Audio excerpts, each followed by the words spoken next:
God bless every one of you. We're looking at 1 Corinthians chapter 12, and I'm reading from verse 12. 1 Corinthians chapter 12, we're looking at verse 12. For as the body is one, and has many members, and all the members of that one body, being many, are one body, so also is Christ. And then he tells us in verse 13, it says, for by one Spirit are we all baptized into one body, whether we be Jews or Gentiles, whether we be bond or free, and have all been made to drink into one Spirit. In verse 14, for the body is not one member. The body is not one member. What does that mean? If the head is just moving around, no neck, no hands, no feet, that will be weird. Everybody will run away.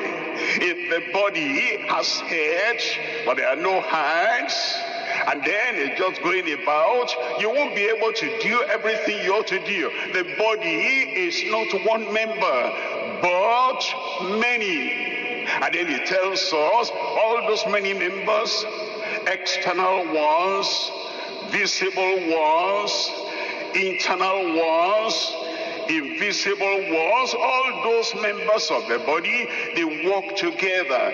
They are different one from the other. Look at verse 15. In verse 15, he's telling us now members of the body. In verse 15, if the foot shall say, because I am not the hand, I am not of the body, he said, therefore not of the body. There is no superiority, there is no inferiority.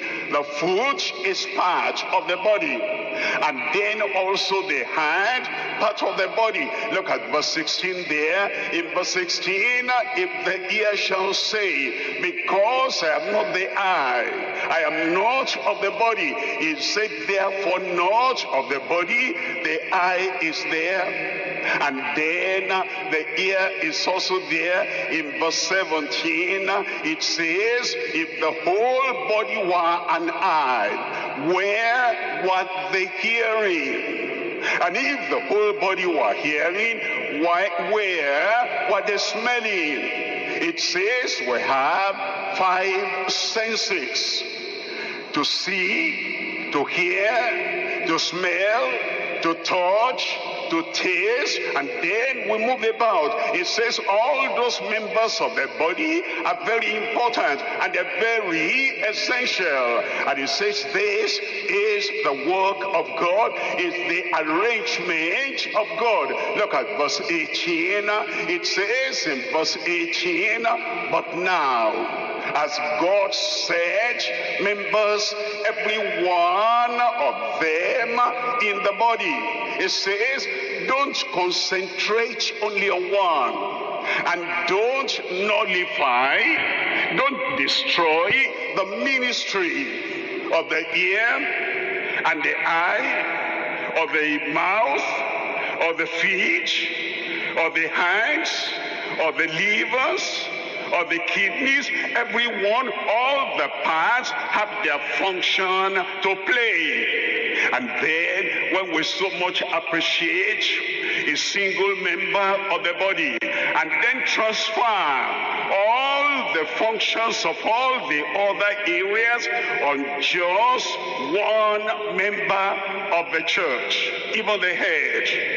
The hand says, the head is so important, I'll not do my duty, let the head do that. The ear says, I am not the head, let the head do that. And then the mouth says, let the head do that. If all the members transfer all the responsibilities of all the members of the body, if we transfer it to the head, we negate the plan of God and the purpose of God, and we negate the usefulness of all the members of the church.